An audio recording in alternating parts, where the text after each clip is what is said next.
تبت ید ابی لہب وتب۔ ابو لہب حضور اقدس صلی اللہ علیہ وسلم کا چچا تھا، جو آپ صلی اللہ علیہ وسلم کی دعوت اسلام کے بعد آپ کا دشمن ہو گیا تھا اور طرح طرح سے آپ کو تکلیف پہنچاتا تھا۔ جب ان حضرت نے پہلی بار اپنے خاندان کے لوگوں کو صفا پہاڑ پر جمع فرما کر ان کو اسلام کی دعوت دی تو ابو لہب نے یہ جملہ کہا تھا، جس کا ترجمہ ہے یعنی بربادی ہو تمہاری، کیا اس کام کے لیے تم نے ہمیں جمع کیا تھا؟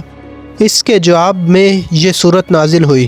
اس میں پہلے تو ابو لہب کو بد دعا دی گئی ہے کہ بربادی معاذ اللہ نبی کریم صلی اللہ علیہ وسلم کی نہیں ہے، بلکہ ہاتھ ابو لہب کے برباد ہو۔ پھر فرمایا گیا کہ وہ برباد ہو ہی گیا ہے، یعنی اس کی بربادی اتنی یقینی ہے جیسے ہو ہی چکی ہے۔ چنانچہ جنگ بدر کے 7 دن بعد اسے توان جیسی بیماری ہوئی جسے عدسہ کہتے ہیں۔